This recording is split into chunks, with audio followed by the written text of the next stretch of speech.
Dan insya-Allah kita akan berkongsi satu tajuk pada malam ni yang saya kira dalam negeri PAN ni lah kali pertama saya diundang tajuk sebegini, mengambil sepenuh tajuk filem ataupun karya seni dari Allahyarham Tan Sri P. Ramlee, iaitu bertajuk Nujum Pak Belalang.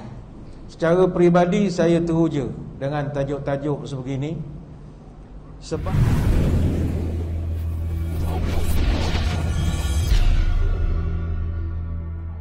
Assalamualaikum warahmatullahi wabarakatuh. Bismillahirrahmanirrahim. Bismillahilladzi la yadurru ma'asmihi syai'un fil ardi wala fis sama' wa huwas sami'ul alim. A'udzu bikalimatillahi tammati min syarri ma khalaq.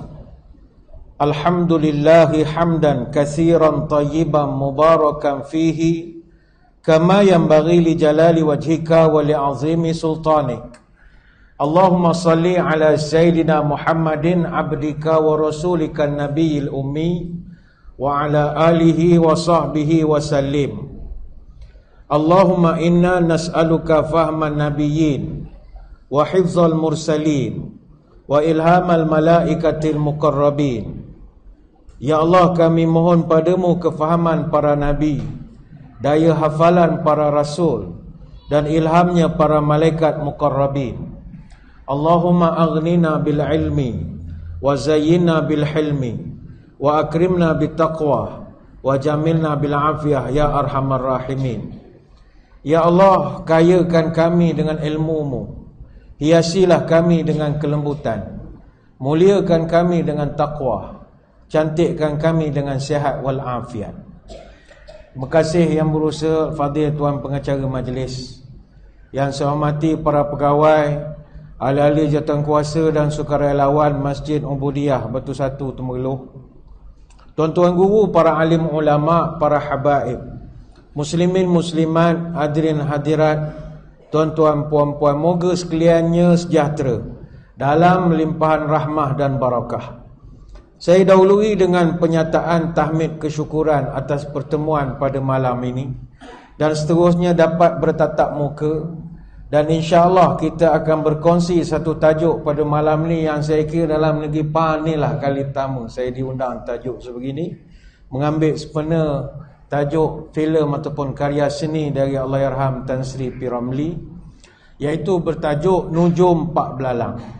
Secara peribadi saya teruja dengan tajuk-tajuk sebegini sebab saya ingat di Pahang memang tak pernah dibuat begini. Hatta di Malaysia pun tak pernah. Tapi di Singapura kerap. Saya dulu di Singapura kerap diundang, khususnya di Masjid Istiqamah, untuk menguraikan tiap bulan tajuk-tajuk berkaitan filem P. Ramlee. Bulan ni tajuknya Ibu Mertuaku. Cerita P. Ramlee ni semua ada pelajaran. Jadi kita ulas apa intipati yang boleh kita ambil. Jadi ini permulaan yang baguslah untuk pihak masjid. Berbalik kepada Nujum Pak Belalang ini, tuan-tuan sekalian, cerita Nujum Pak Belalang ni asalnya adalah cerita rakyat bagi seluruh rumpun Melayu. Dia cerita lama. Sebab itu arwah P. Ramlee dalam intro mukadimah filemnya itu, lagunya dia ada sebut, dengarlah tuan satu cerita kisah dongeng orang-orang tua. Memang dia sebut cerita ni bukan dia reka. Cerita ni cerita lama. Cerita ni cerita rakyat. Yang mana cerita rakyat ini disadur daripada naskah sastra lisan masyarakat di Kabupaten Muara Enim di Provinsi Sumatera Selatan, yang mana terkenal sekitar tahun 1600 sampai 1700. Cerita lisan masyarakat di Kabupaten Muara Enim di Sumatera Selatan, judul tajuknya Pak Belalang. Sebab itu cerita Pak Belalang ini sebenarnya lebih popular di Indonesia berbanding di negara kita. Sebab itu di Indonesia, khususnya di Sumatera Utara, tahun 90-an dulu, TVRI Sumut, TVRI ini TV Republik Indonesia Sumut, Sumut Utara, dia buat drama bersiri tentang Pak Belalang ni. Dia ada drama dia. Tapi kita tak angkat benda ni sebagai satu bentuk drama. Berdasarkan cerita yang saya ingat, tuan-tuan pun semua dah boleh faham, kisahnya berkenaan seorang tua yang dipanggil Pak Belalang. Pak Belalang ni dia panggil Pak Belalang sebab dia ada anak nama Belalang. Dan dia pula sentiasa bergantung harap kepada kecerdikan anaknya. Dia tak berapa nak cerdik, jadi dia mengharapkan anaknya lah mengaturkan hidup dia. Kisah Pak Belalang ini asalnya daripada cerita lisan masyarakat di Sumatera Selatan, tapi telah dibawa ke Semenanjung Tanah Melayu ini, dikembangkan oleh seorang sastrawan berasal dari Perak, namanya Raja Haji Yahya. Raja Haji Yahya ini seorang yang sangat rajin merakam, menyusun kembali karya-karya lisan.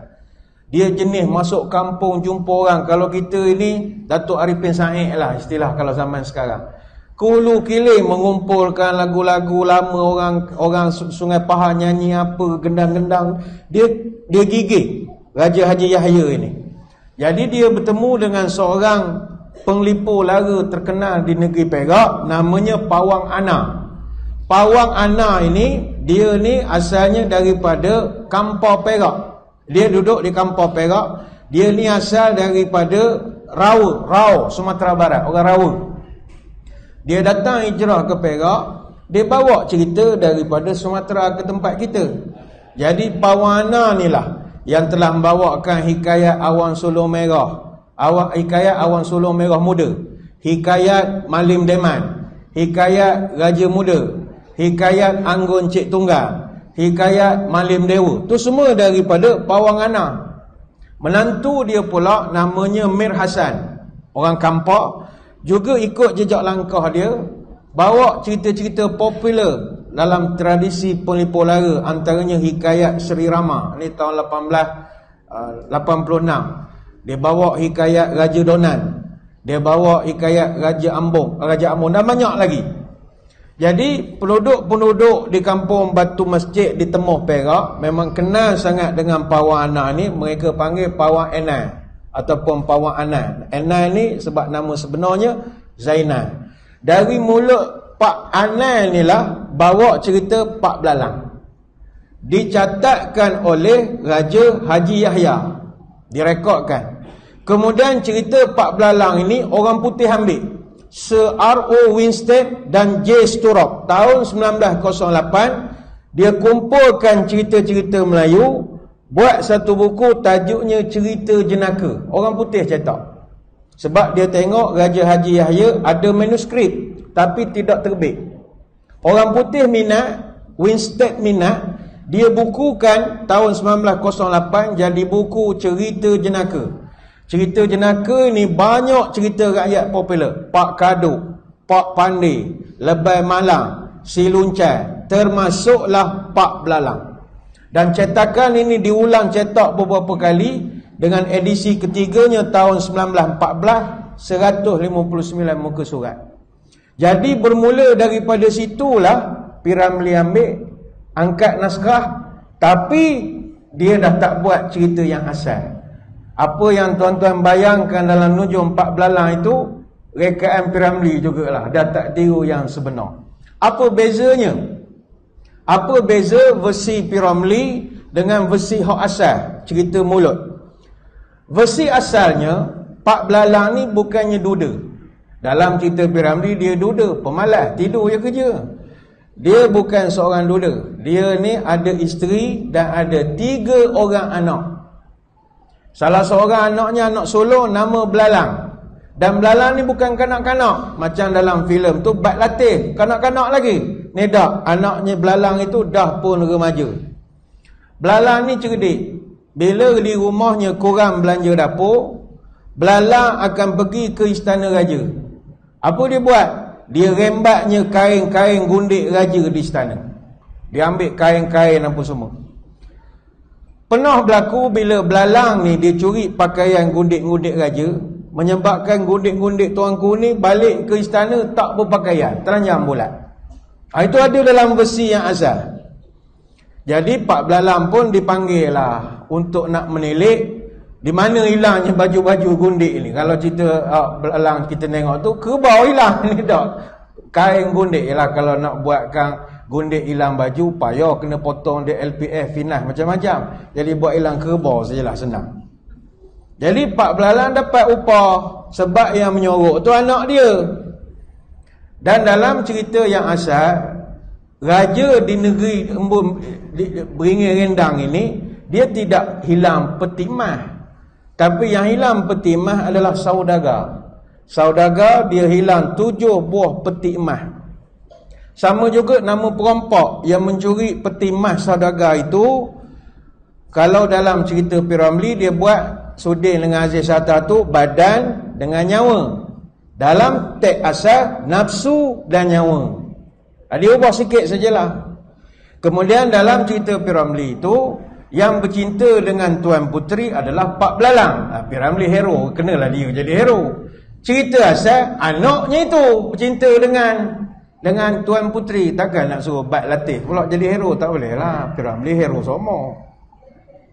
Dan akhir ceritanya dalam teks yang asal, Pak Belalang sembah maklum kepada Sultan bahawa rumah dia terbakar. Segala kitab-kitab dia untuk ilmu nujum telah terbakar. Jadi sebenarnya Pak Belalang sengaja bakar rumah dia sebab dia dah tak daya dah nak melayan tuanku yang asyik suruh dia jadi nujum semua. Jadi dia kononnya dengan terbakar kitab-kitab dia, maka Pak Belalang ada alasan lah untuk letak jawatan pencen awal, tak nak dah jadi ahli nujum negara, tak nak. Itu dalam versi yang asal.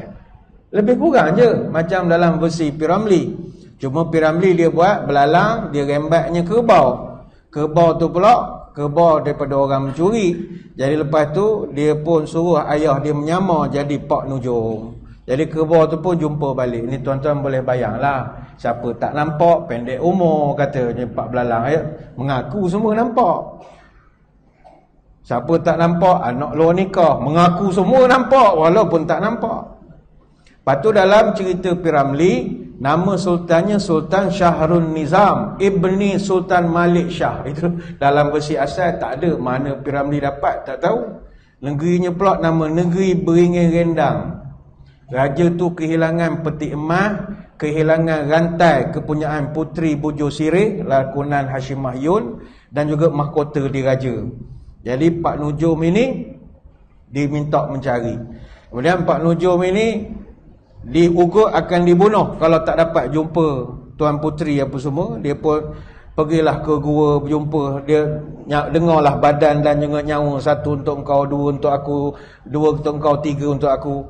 Lepas tu Raja Beringin Rendang pun dia bertaruh dengan Sultan Mas'ai untuk selesaikan teka-teki daripada Nujum. Jadi itu yang versi P.Ramlee. Dan filem ini ditayangkan pada 26 Disember tahun 1959. Tahun 59 P.Ramlee usianya baru 31 tahun. Tuan-tuan bayangkan, kita umur 31 apa pencapaian kita? Umur 31. Main game lagi, duduk kedai mamak, main game lagi umur 31. P.Ramlee dia dah buat satu naskah untuk menyindir banyak ke. Ini kita akan terangkan lepas pada ini. Dan filem ini berjaya mendapat penghargaan filem komedi terbaik di Festival Filem Asia Pasifik yang ke-7 di Tokyo. Ini sekelumit tentang filem Nujum Pak Belalang. Baik, apa pelajaran yang boleh kita ambil? Tuan-tuan sekalian, pelajaran yang pertama, kita bayangkan balik babak Pak Belalang ni malas betul bekerja. Dia punya malas luar biasa, la ilaha illallah. Kopi campur arang dia minum. Memang dia malas betul. Kalau tuan-tuan boleh bayangkan di awal filem itu babak Cik Kacung dengan Cing Kaduk. Dia datang ke rumah Pak Belalang. Pak Belalang pun melayanlah. Apa hajat datang kemari? Dia tanya. Cik Kacung ni lakonan M. Zain, Labu-Labi pelakon tu. Begini Pak Belalang, besok Tok Penghulu nak buka tanah baru. Jadi tak banyak orang-orang bekerja. Marilah kita pergi bekerja bersama-sama Pak Belalang. Bolehlah kita dapat asiknya sedikit sebanyak Pak Belalang oi. Apa jawab Pak Belalang? Saya ni bukan tak mau bekerja Cik Kacung, tapi badan ni dah naik uzur, kata dia. Pemalas. Cing Kaduk pun menyampuk. Kami ni bukan apa-apa Pak Belalang. Kami kesian melihat si Belalang tu bekerja tak berhenti-henti. Nanti kalau dia sakit, pak belalang juga yang susah. Ni si Rapi lah yang jadi cengkaduk ini. Pak belalang pun jawab, belalang tu memang degil budaknya, cik cengkaduk. Dah berapa kali saya bagi tahu jangan kerja belalang, jangan kerja. Dia nak kerja juga. Degil budak tu. Tak boleh nak kata apa dah, kata dia. Dia pening pula anak dia rajin kerja. Cik Kancung pun mengatakan, kalau si belalang tak kerja, pak belalang nak makan apa dua beranak? Dijawab oleh pak belalang, Cik Kancung, sedangkan ulat dalam batu pun dapat makan, takkanlah yang dalam rumah ni tak dapat makan? Dua-dua pun penentah lah pak belalang. Pak belalang pun bagilah kopi. Suka sangat kopi, rupanya kikih harang je. Jadi tuan-tuan boleh bayangkanlah babak itu. Jadi pelajaran yang pertama yang kita boleh ambil adalah sifat malas. Sifat malas ini antara sifat yang sangat dibenci oleh Allah Subhanahu Wa Taala. Allah benci betul kepada orang pemalas. Innallaha yubghidu kullu ja'zari jawazin sakhabin fil aswaq jifat bil lail himar bin nahar alimu bid dunya jahilin bil akhirah. 7 jenis manusia paling dibenci oleh Tuhan, kata Nabi. Pertama, ja'zari, orang sombong. Sombong, tak mau mendengar nasihat. Yang kedua, jawaz, orang banyak makan, banyak minum. Makan minum tu jelah hidup dia. Yang ketiga, sakhab fil aswaq, suka menjerit-jerit bila pergi ke pasar. Yang keempat, jifatul lail, jifah namanya bangkai, malam hari jadi bangkai, artinya pemalas. Yang kelima, himarun nahar, siang hari macam keldai, malas juga. Malam macam bangkai, siang macam keldai, kata Nabi. Ini orang-orang pemalas. Tuhan memang benci betul. Yang keenam, alimu bid dunia, orang yang terlampau tahu serba-serbi hal dunia, tapi jahilun bil akhirah, masalah akhirat bodoh luar biasa. Bab dunia adalah championnya, segala hak viral semua dia tahu. Tapi bab akhirat, masalah batal puasa korek hidung tak habis-habis tiap-tiap tahun, soalan sama dia tanya, jahil sangat. Tapi kalau bab dunia luar biasa. Ini hadis riwayat Al-Baihaqi. Dari 7 sifat yang dibenci ini, 2 daripadanya adalah perangai malas. Jifatul lail, bangkai malam hari, wa himarun nahar, keldai siang hari. Sebab itulah Nabi SAW, kata Anas bin Malik, terkenal satu doa dia, Allahumma inni a'udzubika minal hammi wal hazan wal ajzi wal kasal wal bukhli wal jubni wa da'id daini wa ghalabatir rijal. Ya Allah, aku berlindung padamu ya Allah daripada sedih dan duka cita. Aku berlindung daripada jadi orang yang lemah dan malas. Itu Nabi doa, minta jangan jadi malas. Aku minta jauh ya Allah dari jadi orang pengecut dan orang yang kedekut, dan jadikanlah aku ni jauh daripada termakan budi dengan orang. Hadis riwayat Imam Bukhari. Apa makna malas? Malas dalam bahasa Arab disebut al-kaslu. Al-kaslu ni kata ulama adalah berat untuk mengerjakan sesuatu, ataupun dia berhenti daripada mengerjakan sesuatu. Kata Imam Raghib Al-Asfahani, malas ini adalah kita merasa berat dalam perkara yang sebenarnya tak rasa berat pun, tapi kita tak dapat sempurnakan kerana kita tak minat. Contoh, orang kalau tak minat sembahyang tarawih, dia akan terasa benda tu berat sangat untuk dilaksanakan. Orang yang rasa kayuh basikal daripada Temelur sampai Mentakak tu meletihkan, dia akan merasa malas dan berat untuk kayuh basikal itu. Tapi kalau dia sudah minat, cinta, jangankan sampai Mentakak, sampai Gunung Puji Yama boleh pergi, sebab minat. Sebab itu kata orang putih, working hard for something we don't care about is called stress, but working hard for something we love is called passion. Kita bekerja keras untuk sesuatu yang kita tak berapa gemar, kita tu dipanggil stres. Tapi kita bekerja kuat untuk suatu benda yang kita suka, itu dia panggil kegairahan.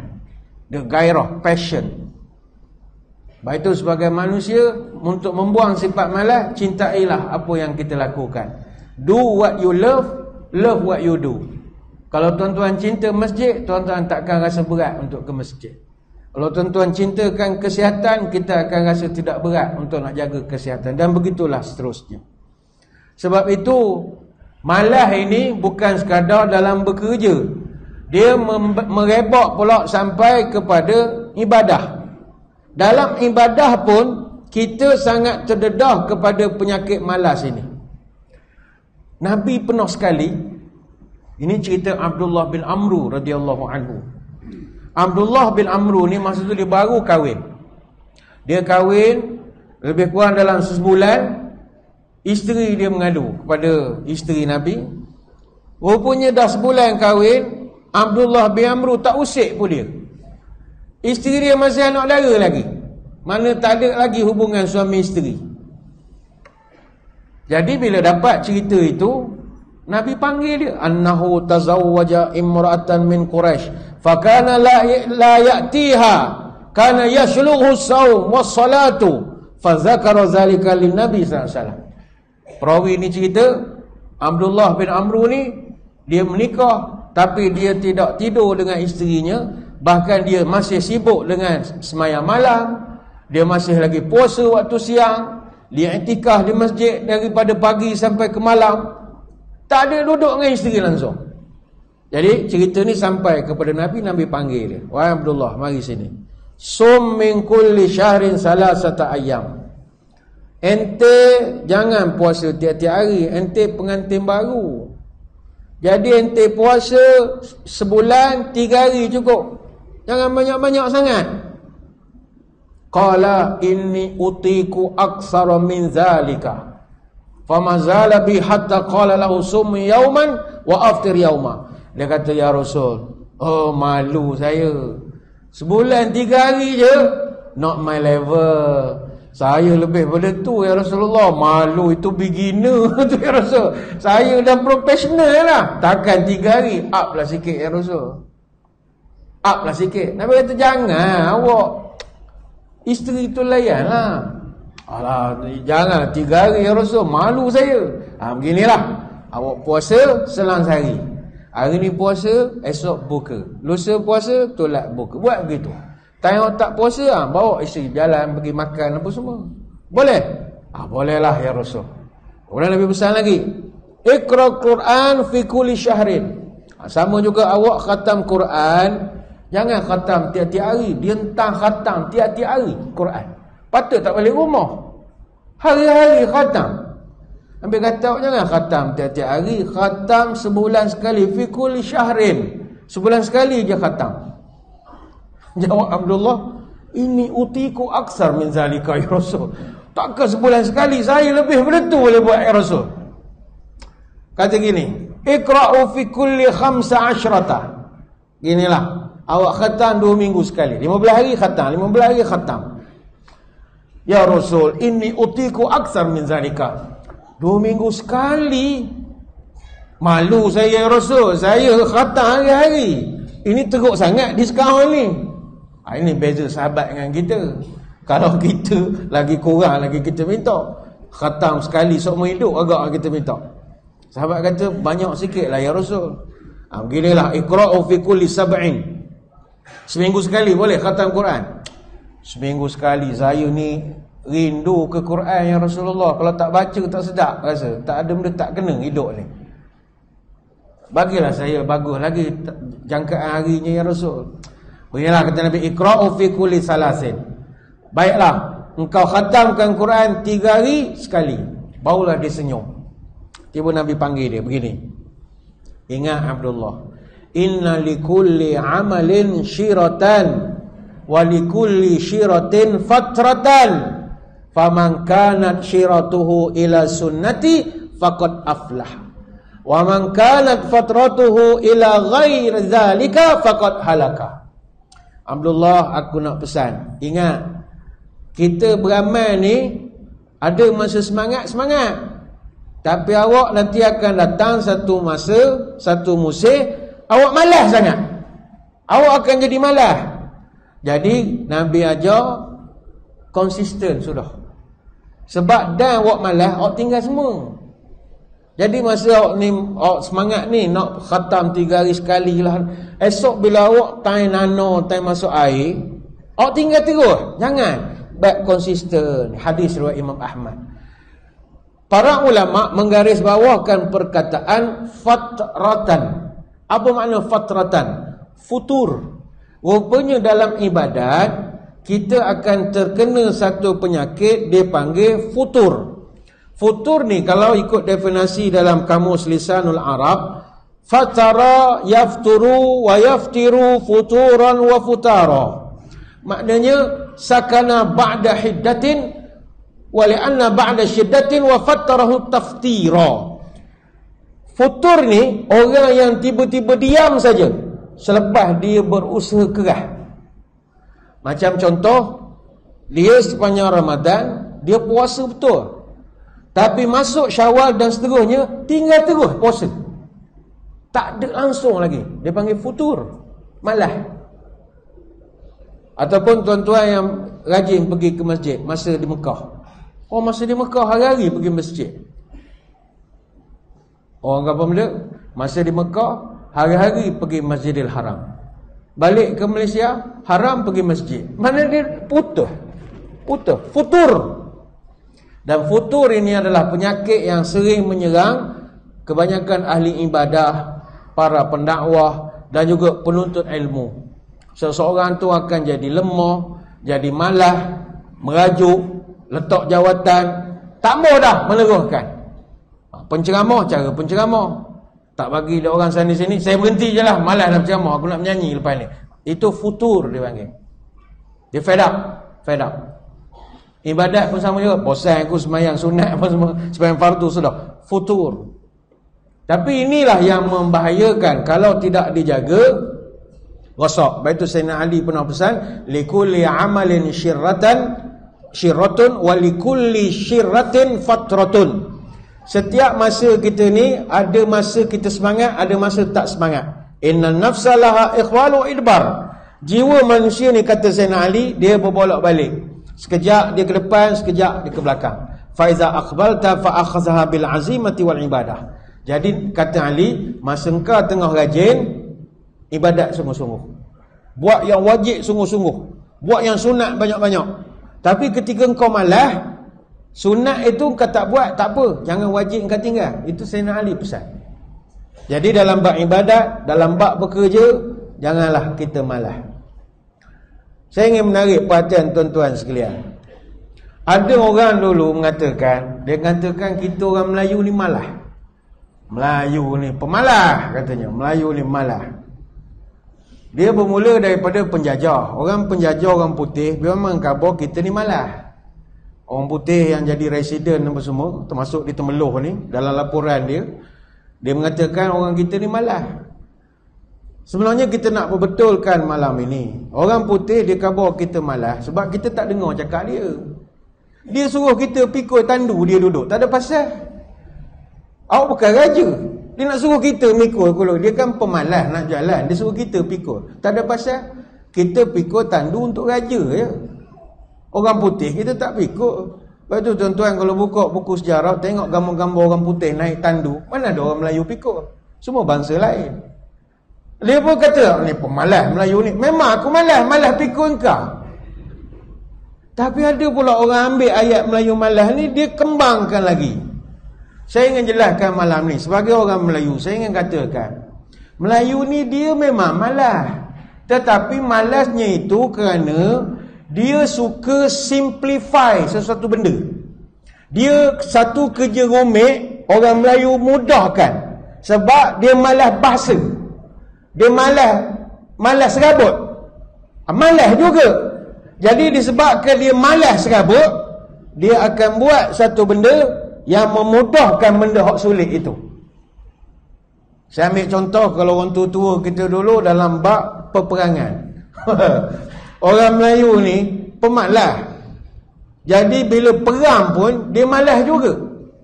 Apa yang dia malas? Pertama, dia malas perang lama-lama. Aku banyak kerja. Tak ada pasal perang ber 2-3 tahun, banyak kerja lain aku nak buat. Jadi bagaimana dia nak mengelakkan perang tu tak makan masa yang panjang? Caranya adalah mereka lakukan suatu tradisi mengahwinkan puteri ataupun putera negeri itu dengan negeri yang bersekita dengan dia. Itu cara dia, sebab dia malas nak perang lama-lama. Sebab itu dalam sejarah mencatatkan orang Pahang, ini bukan nak action, tidak. Orang Pahang nampak je begini, tapi kita pernah jadi raja di Aceh. Aceh tu kesultanan besar, raja dia orang Pahang. Sultan Iskandar Muda Mahkota Alam, Ibni Sultan Mansur Shah Ibni Sultan Abdul Jalil, Ibni Sultan Alauddin Riyad Shah Al-Qahar, Ibni Sultan Ali Murayat Shah. Dia dulu ditabal Sultan Aceh tahun 1606. Tahun 1617 Sultan Iskandar Muda datang ke Pahang, dia serang Pahang. Tapi Raja Pahang steady. Jangan bergaduh. Ambil saya punya anak, bawa balik kahwin. Maka dia hantarlah Puteri Kamaliah. Puteri Kamaliah ni jadi pemaisuri kepada Sultan Iskandar Muda. Terkenal dalam sejarah di Aceh nama Puteri Pahang. Puteri Pahang ni Puteri Pahang.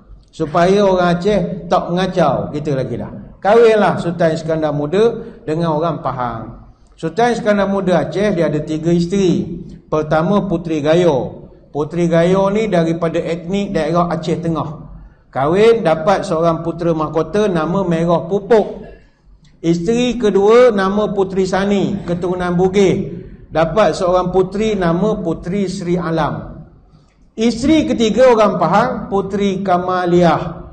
Lebih dia panggil Puteri Pahang sebab dia kerabat daripada Kesultanan Pahang. Tengku mahkota dia nama Merah Pupuk. Tapi Merah Pupuk ni dia telah berzina dengan isteri Panglima Raja. Sultan Iskandar Muda ni kuat Islam. Aceh masa tu buat hudud. Jadi dia telah hukum bunuh anak enda dia sendiri. Ketika dia bunuh anak dia, orang protes sebab siapa nak jadi raja. Jadi dia bunuh anak dia sendiri. Terkenallah dalam sejarah ungkapan yang sampai sekarang kita pegang, iaitu biar mati anak, jangan mati adat. Itu perkataan Sultan Iskandar Muda. Budak-budak muda menganjing je, dia kata orang tua ni semua gila belaka. Tahan adat sampai sanggup mati anak. Awak tu yang gila. Cuba baca sejarah. Apa sebab perkataan itu diucapkan? Sultan Iskandar Muda kata biar mati anak, jangan mati adat. Adat ini bukan adat resah, genjih-genjih mahu kahwin tak. Adat ini adat muhkamah, kitabullah, sunnah Rasulullah SAW. Dia kata aku biar mati anak daripada mati adat yang sebenar-benar adat, iaitu Al-Quran dan sunnah. Adat yang kahwin tu adat istiadat lah, yang pula ni lain tahulah kita bahas ya. Adat yang sebenar adat Quran dan sunnah. Jadi selepas daripada mangkatnya ke Tengku Mahkota Merah Pupuk, menantu Sultan Iskandar nama Raja Mural Ibni Sultan Ahmad Shah kedua. Anak Sultan Pahang, Kesultanan Pahang, ditabah jadi Sultan Aceh. Dia guna gelaran Sultan Iskandar Sani Alauddin Murayat Shah.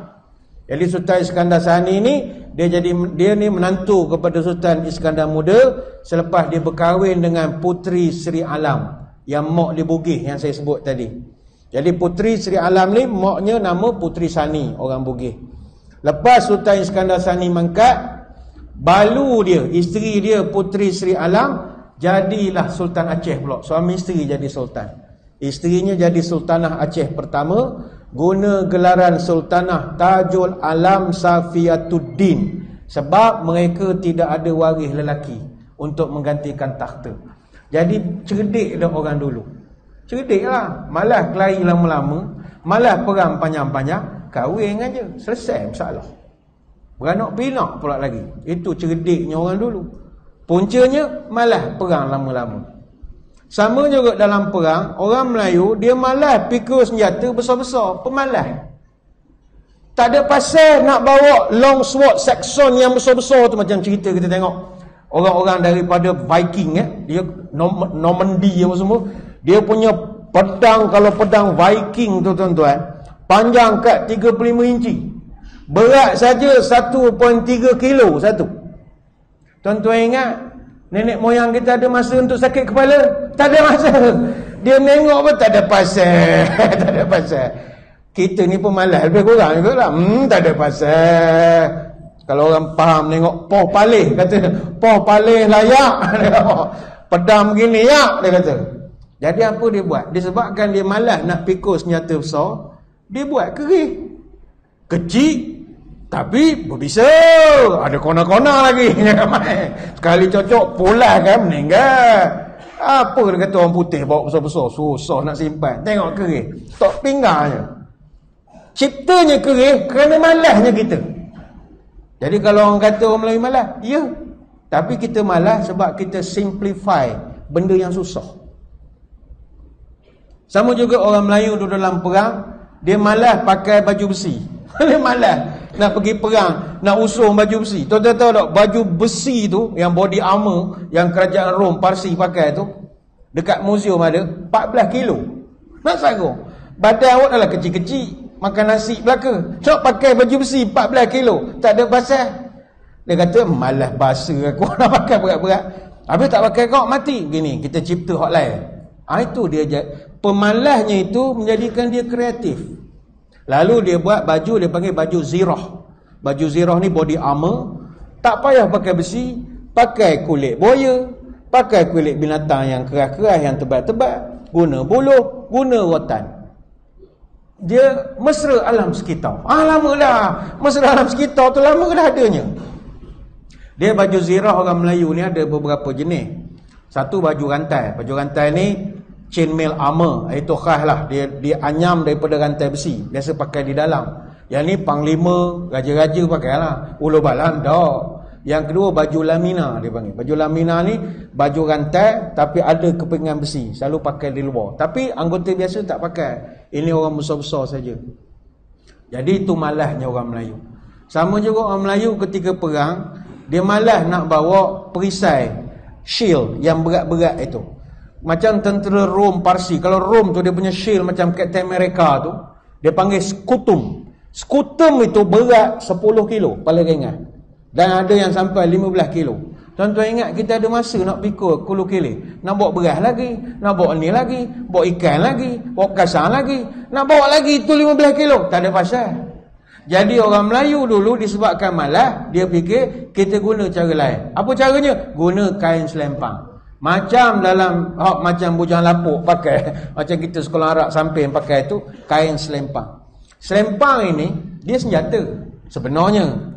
Kalau dalam keadaan santai kita berselempang. Tapi kalau dalam protokol kita ikat di pinggang jadi sampin. Sampin tu adalah senjata. Sebab kalau orang yang mengaji silat, belajar ilmu tempur ini, kita boleh je berlawan dengan pisau parang dengan hanya kain pelekat saja. Kita boleh je mengelak musuh kalau orang yang pandai lah. Serban-serban ni semua boleh digunakan untuk senjata. Apatah lagi orang Melayu dulu, fabrik kain Melayu bukan kain sebarang. Tuan-tuan, dia fabrik kain Melayu ni, dia ada sejenis kain lima, tenunan daripada Terengganu. Kain lima ini adalah kain yang digunakan oleh hang tuah ketika membalut luka hang jebat di perut itu. Ketika hang jebat luka, digunakan kain lima, kain limar ini, yang mana kain limar ini dia tenunan Terengganu. Dia direndam, dia punya bebenang halusnya di dalam herba, dalam larutan ubat-ubatan. Sebab itu bila dipakai, itu hang jebat masih boleh menghentikan pendarahan. Dia boleh mengamuk pula 40 hari lagi selepas kena godok dengan Tamin Sari. Sebab kain itu dia menjadi ubat pula. Sama juga ada satu fabrik Melayu namanya kain sarasah. Kain sarasah ni tenun di India. Kain sarasah ini ditenun lapisan benang emas dan perak, ditenun pula oleh pakar-pakar tenun di Pahang dan Terengganu. Dia jadikanlah songket hari ini. Yang mana songket tu kalau hak benang emas betul, dia memang boleh menjadi suatu penghalang menutup bahagian-bahagian main arteries di dalam tubuh kita.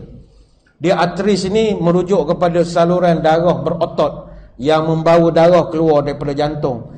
Kalau baju layang yang pendekar pakai, itu tutup bahagian belakang tubuh. Dia ada benangnya daripada emas, songket. Samping dia tutup main arteries, bahagian perut, peha dan juga alat sulit. Itu dia sifat dia menutup. Sebab itulah kalau tuan-tuan selalu tengok cerita sejarah, orang-orang yang berjasa pada raja zaman dulu, mereka akan dikurniakan sepersalinan Melayu. Kita pun pelik, apa raja bagi sepersalinan? Bagilah tanah, boleh buat rumah. Rupanya bila dia beri sepersalinan ini, dia adalah alat kebesaran zaman dulu. Sebab baju, kain dan sebagainya itu lengkap daripada kepala sampai kaki, adalah set perisai untuk melawan senjata.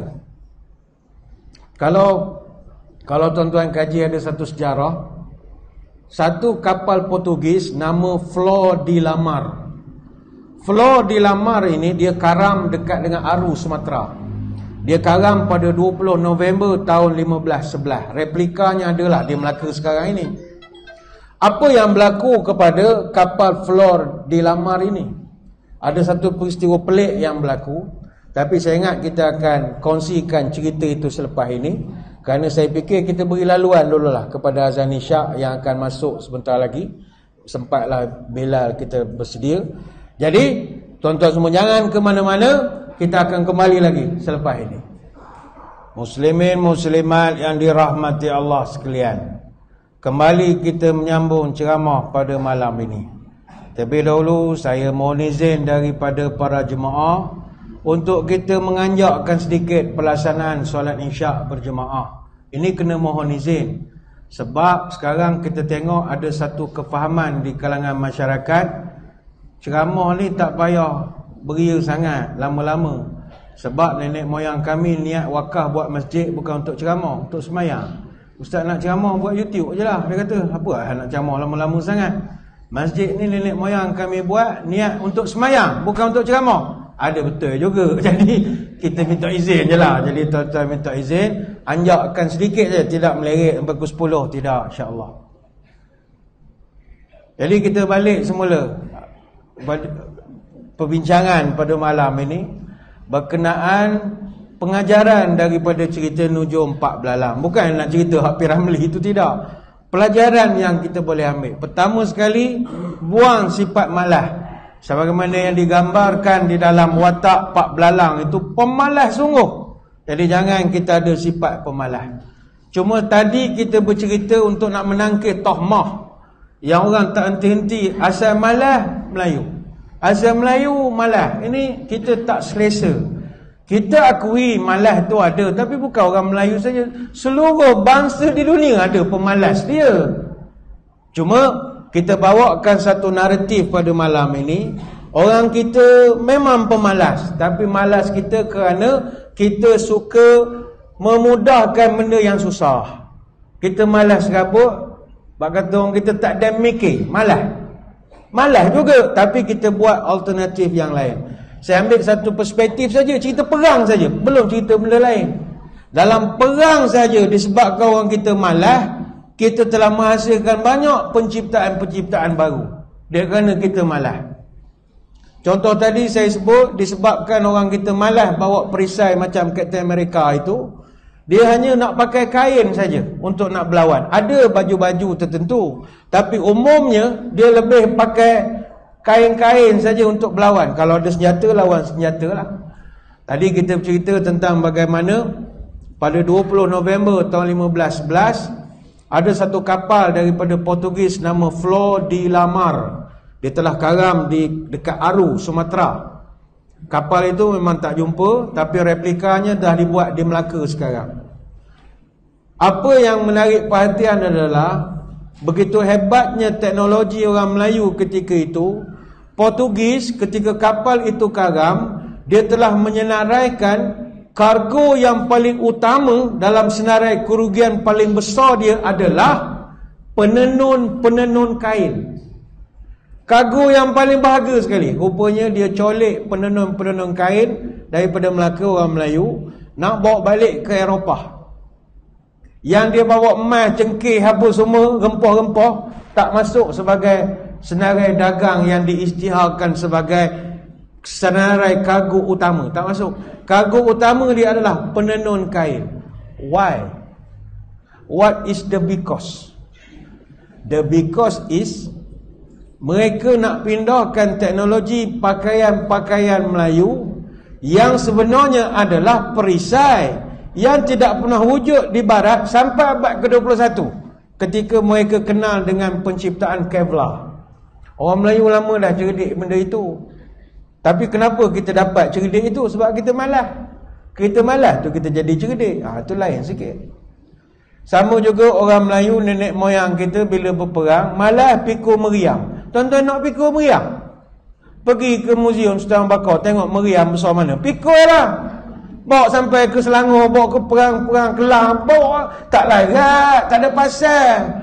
Kita daripada Pahang, daripada Temeloh nak pergi perang Kelang, naik bukit, turun bukit, nak bawa meriam, tak ada pasal. Jadi macam mana dia orang buat? Buat meriam sendiri. Meriam yang versinya lebih mobile lagi pula. Orang Melayu dia buat meriam yang pecah pada 4 kategori. Meriam besi, lela, rentaka, ekolotong. Itu cerdik nenek moyang kita. Rentaka ni apa benda? Ni meriam mudah alih pertama di dunia. Secerdik-cerdik Eropah, dia tak pernah terfikir nak kecilkan meriam tu boleh masuk dalam beg. Orang Melayu dia boleh buat bukan kerana dia rajin, sebab dia malas. Malas aku nak bawa berat, dia bawa kecil. Maka terciptalah rentaka. Rentaka ni digelarkan MANPADS yang pertama. MANPADS ni Man Portable Air Defense System lah, lebih kurang kalau teknologi hari ni. Dalam orang putih pun iktiraf rentaka ini. Tuan-tuan buka Wikipedia, dia panggil rentaka ni lantaka. Lantaka ni gabungan antara lela dengan rentaka. Dua-dua senjata ciptaan orang Melayu yang orang kita buat kerana pemalas. Orang Melayu buat senjata api terror, tuan-tuan. Senapang orang Melayu reti buat. Baik tu kalau cerita mat kilau pakai keris mata-mata, kita marah. Tak ada pasal mat kilau pakai keris. Apa kita reti pakai senapang? Saya baik ada babak pakai senapang. Memang orang kita pakai senapang. Senapang kita banyak. Senapang Melayu, senapang batu, senapang kembok, senapang perdiul, senapang kepuk, senapang kulai. Kita buat terakol. Terakol ni moyang kepada pistol sekarang. Kita pernah buat senapang bedil pemurah. Pemurah ni mulut berkecubung. Orang panggil empurang, kan empurah sungguhlah. Pemurah, mulut berkecubung. Kita buat bedil istinggal, senapang kancing sumbu. Cerdik. Kenapa buat? Kerana malas bawa yang berat. Kalau terakol ini antara senjata yang sangat dihormati. Sekitar tahun 1530, terakol dah pun jadi maju dengan penggunaan flintlock. Kalau orang main pistol, dia tahu flintlock ni kancing batu api. Itu yang menjadi moyang kepada pistol sekarang. Sama juga istinggar ataupun matchlock, sejenis senapang yang ada kancing, dia ada lock. Dia moyang kepada senapang patah hari ini. Dan istinggar ini memang direkodkan dalam hikayat-hikayat lama. Sulalatus Salatin misalnya, ataupun dalam hikayat Megat Trawis.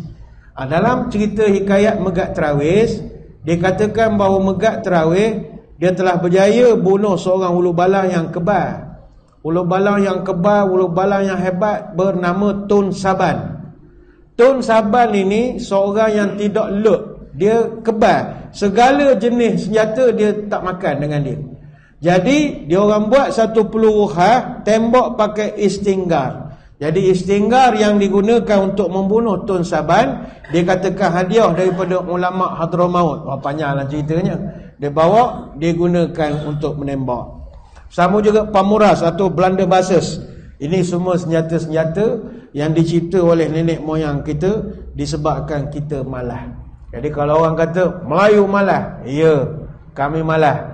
Malas bahasa, malas cara, malas serabut. Jadi kami kreatif untuk meminimumkan kemalasan itu.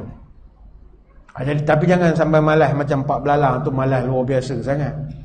Itu pelajaran pertama, cerita Pak Belalang.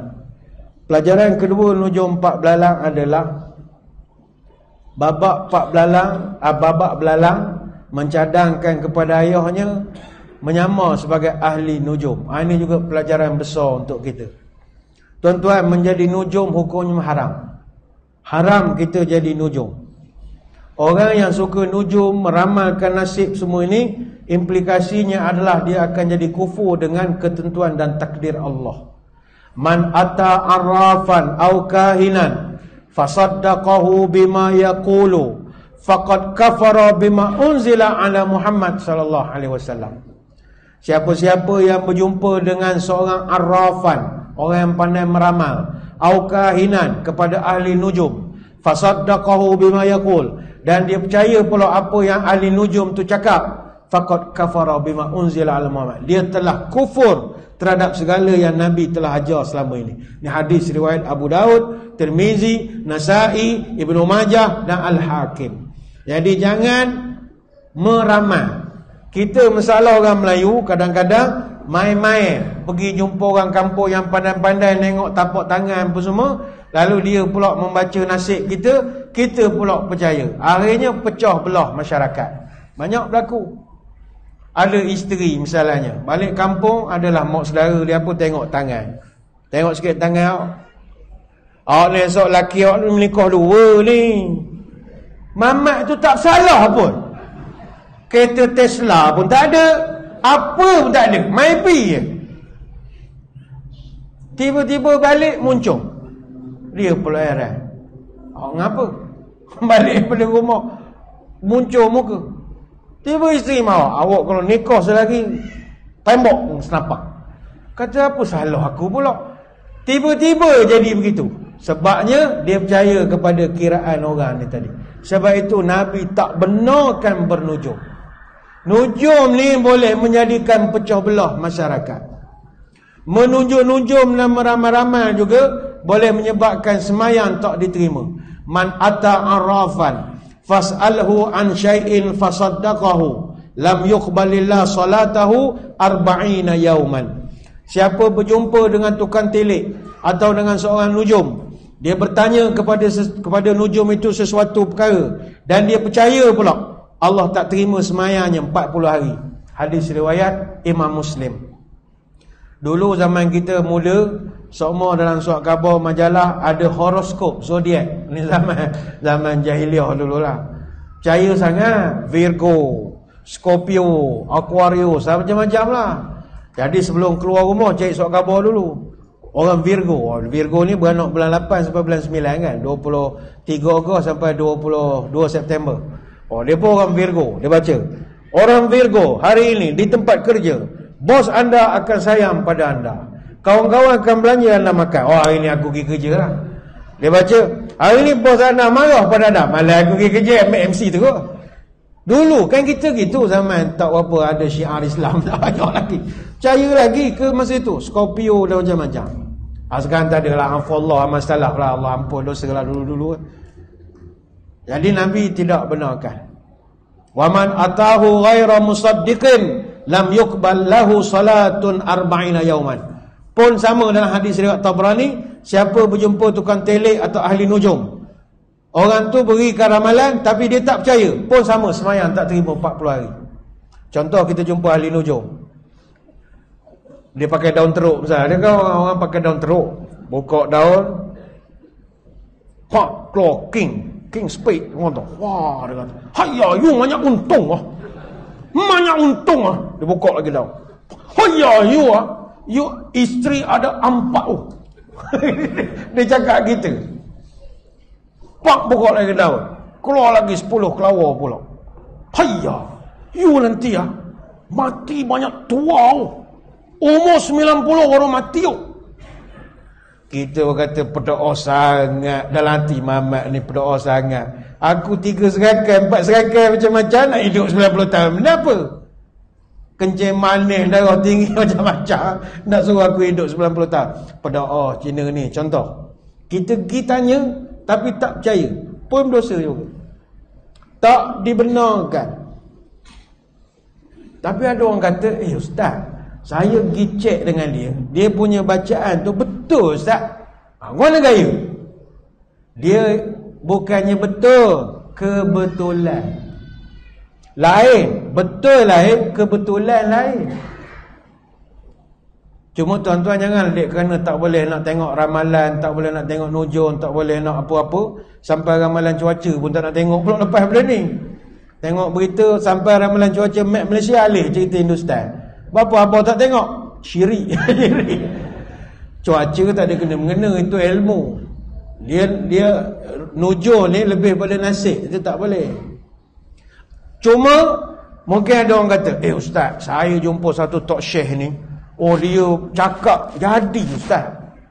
Macam mana gaya? Itu dia panggil pirasat. Pirasat lain. Kata At-Tahanawi, Kasyful Istihalat Al-Funun Wal-Ulum. Dia buat satu kajian tentang hal-hal orang kasyaf ini. Kata dia, al-firasatu hiyal istidlal bil umuri zahirah alal umuri khafiyah. Firasat ini dia berdalil dengan perkara zahir untuk menyimpulkan benda batin. Ada satu hadis Nabi pernah menyebut, ittaqu firasatal mu'min fa innahu yanzuru binurillah. Takutlah kamu dengan firasat orang beriman, sebab orang beriman mereka memandang dengan cahaya Allah. Hadis ini kata ulama memang hadis lemah, tetapi dia tidak kontra, tidak bertentangan dengan firman Allah. Dalam Quran surah Al-Hijr ayat 75, inna fi dzalika laayatil lil mutawassimin. Sesungguhnya padanya itu ada tanda-tanda bagi mutawassimin. Ulama bahas apa makna mutawassimin. Imam Mujahid mengatakan al-mutawassimin dalam Al-Hijr ayat 75 merujuk kepada orang-orang yang ada firasat kuat. Tuan-tuan dalam masjid ni ada seorang dua yang firasat kuat. Firasat dia tepat. Orang kalau firasat tepat ini untung kita berkawan. Kalau bawa pergi mancing, insya-Allah ada hasil. Kalau bawa pergi Kuala Lumpur, insya-Allah jumpa parking walaupun di KLCC. Sebab firasat dia kuat. Cuik sikit, pok, parking kosong mana? Tunggu 5 minit. Sangat orang keluar, firasat tepat. Bukan dia nujum 4 belalang, tidak. Firasat dia tepat. Ulama mengatakan pembahagian firasat ini, dia ada firasat daripada ilham. Contohnya geruh kita dalam hati kita menunjukkan nak kena buat sesuatu atau jangan buat sesuatu. Itu ada. Tuan-tuan ni pun ada geruh itu. Biasa kalau orang keturunan pendekar kuat geruh. Sebab pendekar dia kena ada geruh sebelum bergerak. Kalau tak mati dia. Sebelum nak keluar rumah dia ada kira-kira dia. Napas kiri kanan, kalau kiri jangan. Adalah kira-kira dia. Dia ada firasat dia. Orang dulu nak bawa kereta Kuantan Kuala Lumpur kena tengok dulu firasat. Pejam mata, nampak tak karak highway, nampak tak tol kat lancang, nampak atau tidak menutup Petronas Sungai Dua, nampak atau tidak terowong genting. Kalau tak nampak dia tak gerak. Orang dululah. Sebab dia percaya firasat untuk nak bergerak itu. Sampai kan ada setengah orang kalau pejam mata nak pergi Kuala Lumpur, tiba-tiba yang terbayang kereta dia rosak. Dia tak pergi. Dia kata rosak tu kereta aku ni kan. Tapi orang sekarang dah tak ada dah. Sebab kita firasat dah tak kuat. Dulu pernah terjadi kepada Anas bin Malik radhiyallahu an. Dia pergi ke rumah Osman bin Affan. Osman pun katakan, dia tengok pada Anas. Anas, aku tengok mata awak ni baru lepas berzina. Terkejut Anas bin Malik. Macam mana pula mata boleh berzina? Tak tahulah. Mata awak ni ada tanda berzina ni. Kata Anas, kebetulan kawan tadi saya nak datang sini, ada orang perempuan, saya pandang beria sikit. Oh, jadi rosak mata saya ya? Bayangkan. Osman bin Affan boleh kenal. Pernah terjadi kepada Umar Al-Khattab. Ni orang firasat kuat. Umar Al-Khattab dalam beberapa peristiwa, dia ni memang memiliki firasat yang kuat.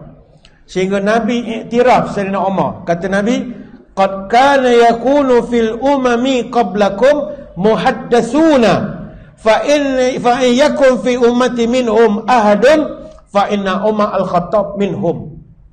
Telah datang umat-umat sebelum ini, ada orang-orang yang diberikan ilham yang tepat.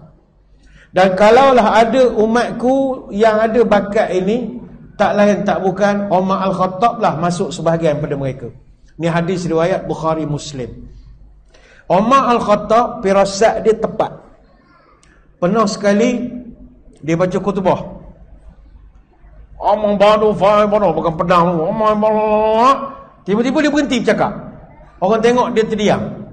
Kemudian Sayyidina Umar telah menyebut, wahai Sariyah bin Hisin, naik gunung, naik gunung, naik gunung. Lepas tu dia diam, sambung balik khutbah. Orang pun heran, ini tak ada dalam teks ni, lain macam ni. Afsal skrip jadi lain pula ni. Semua senyap. Habis semayang, yang berani tanya Sayyidina Ali. Ali pun tanya, apa hal tadi? Tiba-tiba ubah tag. Elok cerita lain, tajuk lain, tukar tajuk lain pula, apa hal? Dia kata, aku tak tahulah, nampak depan aku ni Allah terjalikan. Aku nampak pasukan tentera kita kena kepung. Jadi aku arahkan kepada dia orang supaya naik gunung. Itu yang dia nampak ke depan aku. Aku tak tahu benda terjadilah. Selama beberapa masa, ada satu pasukan tentera yang dalam operasi balik daripada operasi. Operasi ni banyak pasukan, Umar bukan kenal semua. Operasi banyak kan, sepadan. Jadi balik satu pasukan nak jumpa Sayyidina Umar. Umar kata, datang apa hal? Tuan, nak cerita hal, kami hampir kena ambush dengan bandit tuan. Kami tak tahu rupanya bandit duduk komunis, musuh ni duduk atas bukit dah. Kalau kami lalu, nescaya kami kena panah beramai-ramai. Tapi kami dengar suara tuan. Tuan sebut, naik gunung. Kami terus naik. Rupa depan tu, bandit dah tunggu nak panah kami. Jadi tuan, kami heran, macam mana suara tuan sampai ke sana? Omar diam sajalah. Ini Omar Al-Khattab, firasat dia kuat tuan-tuan. Baik tu kalau kita semayang tarawih, janganlah kutuk orang semayang 20 rakaat. Ada setengah orang geng 08 ni, geng 08 ni geng 8 rakaat lah. Dia plekeh ya kita buat 20. Semayang 20. Kawan semayang 8 je ikut Nabi. Kita ni hidup ikut Nabi, bukan ikut Omar. Sedap dengan jebuk Omar. Tentang Sayyidina Omar yang buatkan 20 rakaat. Omar tu bukan Haji Omar saudara kita. Bukan Haji Omar duduk belakang rumah kita. Itu Omar Al-Khattab radhiyallahu anhu. Dia dah aturkan, adalah sebab dia. Omar Al-Khattab. Jadi kata ulama, ada orang firasat yang memang dia dapat. Dan saya percaya tuan-tuan di sini ada benda itu. Tapi jangan jadi nujum 4 belalang sudahlah. Terus buka table, taruh air, tengok siapa tak nampak, anak luar nikah. Memang orang mengaku, nampak. Itu akan nujum 4 belalang lah. Ada juga firasat ni kata ulama, dia daripada pelajaran dari pengalaman kita. Kita umur dah meningkat ni, kita banyak pengalaman hidup daripada muda sampai sekarang. Kita boleh kenal orang. Bukan kita bersangka buruk, tapi pengalaman hidup kita. Kita tengok orang, cara dia berdiri, cara dia duduk, kita boleh teka. Itu firasat juga berdasarkan pengalaman. Saya pernah jumpa orang SPRM, orang rasuah, Suruhjaya Pencegahan Rasuah. Saya tanya orang SPRM, bang, awak macam mana boleh tangkap orang? Bila tangkap memang orang tu dakwa kes biasanya. Macam jarang yang bila panggil lepas bebas. Tak ada, mesti takut. Macam mana awak terror sangat tangkap orang rasuah ni? Macam mana boleh kenal? Dia kata, ustaz, kami ni sebab lama sangat kerja dengan rasuah ni. Kami tengok orang, tengok hidung dia, kami tahu dia rasuah. Punyalah terror, rupa hidung kita ni ada muka rasuah. Tuan-tuan kena berdoa pada Allah, janganlah muka tuan-tuan muka duit rasuah. Rupanya muka ni ada muka rasuah. Orang SPRM tengok rasuah ni. Sampai begitu. Sama dengan orang pejabat kadi. Orang pejabat agama, kemahiran dia boleh kenal orang kahwin dengan orang tak kahwin. Dia terror betul. Kalau kereta parking bawah pokok malam-malam, dia tengok, dia tahu kasyah. Ni belum kahwin lagi. Mana dapat? Pengalaman hidup dia. Ada satu cerita Imam Asy-Syafi'i rahimahullah. Imam Syafi'i ini antara manusia yang diberikan firasat sangat tepat. Imam Syafi'i ini. Pernah sekali Imam Syafi'i mengajar kitab. Muslimat duduk di belakang. Jadi dia pun beritahulah, dia ada apa-apa soalan, tanyalah, dia kata kan. Tiba ada satu orang muslimat di belakang. Dia lempar pada Imam Syafi'i sebiji buah apple. Dibaling kepada Imam Syafi'i, buah apple. Imam Syafi'i berbalik, dia tangkap. Dia tengok orang firasat kuat. Dia tengok buah apple tu, dia angguk. Kemudian dia pun makan sikit, dia pun ambil. Dia letak, dia cari balik yang baling tadi, dia pulang balik. Dia balik. Anak murid yang sedang belajar heran, ni apa hal main baling-baling apple ni? tengah mengajar ni, baling-baling buah apple ni. Apa maksud ni wahai tuan guru? Kata Imam Syafi'i begini, ada muslimat di belakang nak tanya saya soalan berkenaan tentang darah haid, iaitu wanita yang haid waktu bilakah dibolehkan solat. Jadi dia nak tanya, dia segan, dia bagi aku buah apple. Aku tunjukkan apple merah tu bila dah berubah jernih seperti isinya seperti yang aku kupas ni tadi, maka sudah boleh sembahyang. Tuan-tuan, begitu tingginya firasat dia. Kalau kita tengah mengajar muslimat balik apple, terima kasih ya kalau kita. Terima kasihlah. Tok sini susul. Balik lagi susul. Sebab apple. Rupa ustaz tak ada firasat rupanya. Itu Imam Syafi'i. Cuma kata ulama, biasanya firasat ini dimiliki oleh orang yang tinggi ilmu dan amalan agama. Kalau tuan-tuan jumpa orang semayang dok benda dok seluar pendek gulu kilip pedok, oh ya firasat. Firasat ni dalam kitab Hilyatul Auliya ada disebutkan, man syakhasa basarahu anil maharim wa amsaka anil syahawati wa amara batinuhu bidawamil muraqabati wa zahirahu bittiba'i sunnati wa awwala nafsahu aklal halali lam tukhti firasatuhu. Kalau seseorang itu pertama tundukkan mata dia daripada menengok benda haram, maknanya dia memang tak tengok benda tak senonoh. Yang kedua, tahan nafsu daripada syahwat, kehendak yang membuat dia kerat, teringat nak gini-gini, pak, dia boleh buang. Ini orang yang berjaya kekal nafsu. Yang ketiga, hati dia ingat Tuhan setiap masa. Yang keempat, sunnah Nabi tak tinggal, termasuk sunnah yang kecil-kecil, gosok gigi misalnya, dia tak akan tinggal. Dan yang kelima, dia jaga makanan yang halal. Kalau lima ni boleh jaga, kata ulama, lam tukhti firasatuhu, takkan salah firasat dia, takkan salah. Jadi tuan-tuan pun boleh dapat firasat yang itu kalau kita amal yang molek. Firasat yang daripada Tuhan ni, dia firasat ilmu lain. Macam firasat ilmu ni, firasat misalnya firasat daripada khalqiyah, firasat berdasarkan ilmu. Contoh doktor kan dia belajar perubatan bertahun-tahun, dia ada ilmu. Datang orang, dia tanya soalannya, apa sakit? Oh, saya ni. Bilalah batuk? Dia tanya-tanya beberapa soalan. Ada berak? Ada muntah-muntah? Ada sakit perut? Pusing sini. Dia pun pakai kat telinga, tarik nafas, embus, tarik. Dia tengah berfikir lah tu, alhamdulillah sakit mamat ni. Dia menunggu firasat dia, tetapi firasat dia berdasarkan ilmu. Ni ambil ubat ni, firasat juga, tapi ilmu. Mekanik, firasat. Dia kita bawa kereta, bang tengok sikit kereta kau ni, alhamdulillah masalahnya. Tutup enjin, kita tutup. Dia pun tengok, aja start. Bom, dia dengar. Masa tu dia tengah tunggu firasat lah, alhamdulillah penyakit kereta. Geng. Sebab itu kalau mekanik jenis profesional, dia dengar je dia tahu masalah dah. Dia lama main dengan kereta, start. Masalah ni. Firasatnya tepat, bukan kerana dia ni ahli ibadah, tapi kerana ilmu. Ataupun ahli meteorologi, ahli astronomi.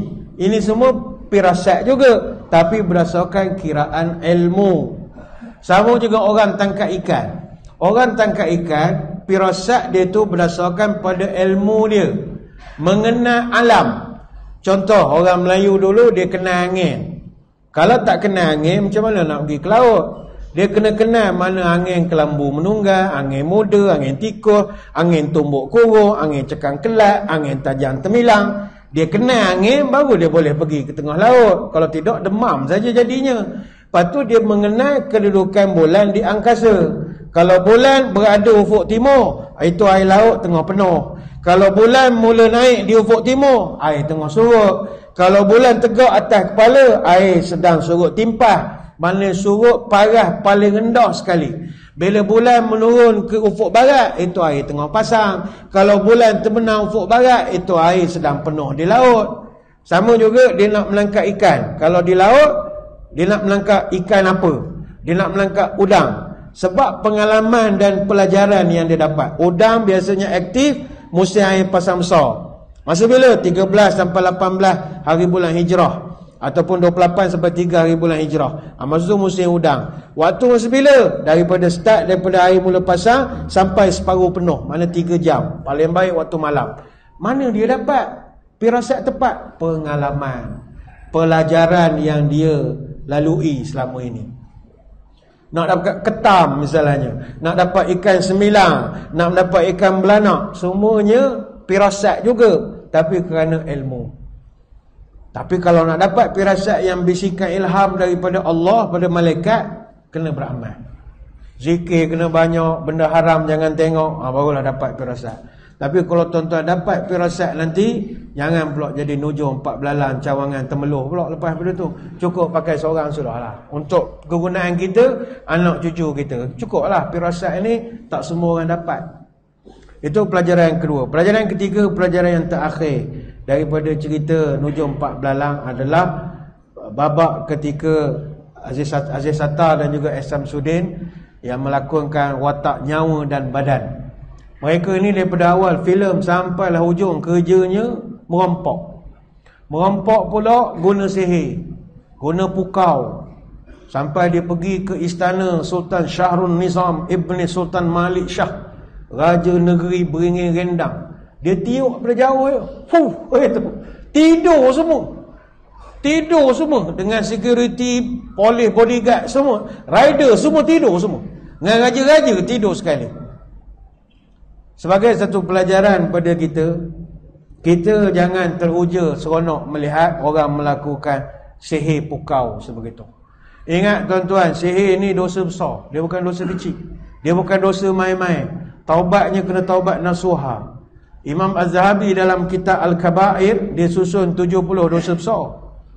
Ada 4 dosa besar duduk di hati. Syirik, terus-menerus maksiat, putus asa rahmat Allah, merasa tenang daripada siksaan Allah. Itu dosa besar. Ada 4 dosa besar duduk di lidah. Jadi saksi palsu, tuduh orang zina pada orang yang baik. Yang ketiga, sumpah palsu. Yang keempat, sihir. Sihir dosa besar. Kemudian ada 3 dosa besar di perut. Minum arak, makan harta anak yatim, makan duit riba. Dan ada 2 dosa besar di kemaluan, iaitu zina, iaitu hubungan laki perempuan tanpa nikah, dan hubungan sesama jenis, laki dengan laki, perempuan dengan perempuan. Dosa besar. Ada 2 dosa besar duduk di tangan, iaitu membunuh, yang kedua merampok, termasuk dalam curi menyamun ke apa ke. Dan ada 1 dosa besar duduk di kaki, iaitu lari dari peperangan. Dan ada 1 dosa besar duduk di seluruh tubuh badan kita, iaitu derhaka pada mak ayah. Jadi salah satu daripada dosa besar itu adalah sihir. Sihir ni mudah je kata Nabi, man aqada uqdatan thumma nafasa fiha faqad sahara wa man sahara faqad asyraka. Siapa ambil tali je, dia simpulkan, thumma nafasa fiha, dia membacalah di wadi malikam sinawari, dia tiup, sihirlah kata Nabi. Faqad sahara, maka dia telah buat sihir.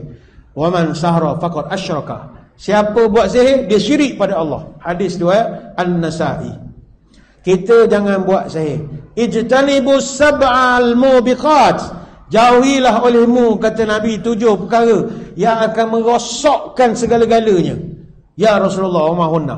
Apa benda 7 perkara yang menjahannamkan manusia ni ya Rasulullah? Salah satu yang Nabi sebut, asyirku billah was-sihr. Engkau syirik pada Allah dan kau membuat perkara sihir. Salah satu pada 7 perkara itu adalah sihir. Sebab itu orang buat sihir, hukumannya adalah dibunuh. Kita dipaham dalam proses enactment. Untuk kita nak bawa satu RUU, bahawa orang sihir ni ada satu kesalahan, tapi cukup susah untuk nak dibuktikan dari segi perundangan dan sebagainya lagi. Itu biarkan kepada orang-orang undang-undang lah untuk nak mengkaji perkara ini. Haddus sahiri darbatun bis saif. Orang yang menyihir adalah dipenggal lehernya itu dengan pedang. Hadis riwayat Imam At-Tirmizi. Artinya serius. Masyarakat kita sekarang ni tuan-tuan, sihir kuat. Saya dulu masa jadi kadi Temeluk, ada orang datang ke Paik Temeluk nak jumpa dengan tuan kadi. Saya ingatkan nak mengadu masalah poligami. Kan kadi kan kerjanya NCR, nikah cerai hujung, tu je kerjanya. Tiba-tiba datang nak mengadu hal sihir. Kata salah pejabat. Tapi kita layan jugalah sebab kita tak ada jabatan melayan sihir pula. Jadi layanlah juga. Apa kan? Dia kata pesaing bisnes, dia meniaga. Ada dia kata orang kedai sebelah datang ke kedai dia, campur beras kat kaunter, serung gitu. Lepas tu hari esok tu dia pangkau pula depan kedai dia pakai kapur sirih. Ini macam cerita Alibaba Bujang Lapuk kata. Dia dah making betul kan, nak pergi rompok ramai-ramai ni. Maknanya orang masih percaya kepada sihir, khususnya untuk perniagaan. Masya Allah. Kawan saya ustaz-ustaz ramai yang pandai menengok benda-benda halus ni. Dia kata, mu kalau ada ilmu supaya aku, mu tak pergi makan sebarang-sebarang. Berapa pula macam-macam pesen duk melambai atas kedai. Dia kata, gini melambai. Mari. Kalau pergi pasar malam ni, bukan kata orang pasar malam, tidak, ni cerita orang Kuala Lumpur. Melambai je. Kangkang atas kita macam-macam. Dia kata, tak apalah, aku tak ada ilmu tu. Tak apa kalau ada pakai kedai jadi susah. Banyak pula kena boykot lagi masuk senarai. Kalau sendiri ada pun pening nak boykot. Tambah pula lagi pasal malam letih. Dia kata memang ramai orang meniaga guna sihir. Jangan, haram.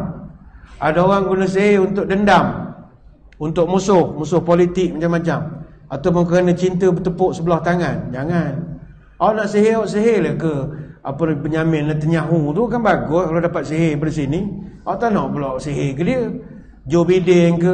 Joe Biden yang panggil Presiden Amerika ni contoh, bukan nyuruh dah. Ada orang sihir ke suami, ada. Sihir ke suami, sihir ke isteri, dia bodohkan suami dia. Ada berlaku di Bera. Masa tu Bera tak ada kadi lagi. Bera masih bawa Temeloh. Jadi kes di Bera kena bawa refer ke kadi Temeloh. Ada kes di Bera, seorang isteri dia bodohkan suami dia, buat nasi yang tak elok tu lah bagi makan. Tanya ngapa buat kerja gitu? Suami dia jahat. Memang suami dia jahat. Judi, mabuk, macam-macam. Kerja malas. Kerja pukul isteri, ambil rantai, ambil gelang, jual, gadai. Dia tak daya, jumpa satu orang makcik, belajar buat nasi tak senonoh tu, beri makan. Memang bodoh betul suami dia, dengar cakap betul, tapi bodoh sangat pula. Susah juga. Bayang kalau hidang nasi, lauk, makanlah nasi. Dia makan nasi sampai sudah. Lauk tak usah. Dia memang taat arahan. Goreng kepuk buat air teh, minum lah. Minum je, kepuk tak usik. Mana isteri tu kena bagi arahan satu-satu.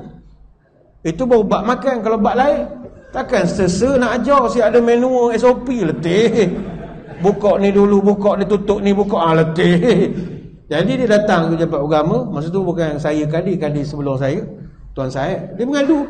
Macam mana gaya gini-gini. Marah dia, Ustaz Syed, Tuan Syed garang sikit. Awak sibuk nak belajar buat nasi begitu. Padahal belajar buat nasi gitu, belajar buat nasi kerabu, belajar buat nasi goreng USA. Mana buat kerjaan? Ada. Artinya walaupun kita dunia moden, masih lagi ada orang yang buat sihir. Kita berdoa kepada Allah, janganlah kita terlibat dalam pekerjaan sihir. Salah satu la yadkhulunal jannah. 3 golongan takkan masuk surga. Pertama, mudminul khamri wa qati'ur rahim wa musaddiqun bis sihir. Pertama sekali orang hak minum arak tak dan taubat. Yang kedua orang yang kelahi putus silaturahim tak sempat taubat. Yang ketiga orang hak percaya sihir dan dia melakukan sihir. 3 ni tak boleh masuk surga kecuali mereka bertaubat sesungguh-sungguhnya. Semua kita malam ni sentiasa terdedah kepada disihir. Tuan-tuan semua sini tak boleh kata saya selamat, tak kena. Tak, tuan-tuan pun siapa-siapa pun boleh kena sihir. Siapa-siapa. Nabi kita pun terkena.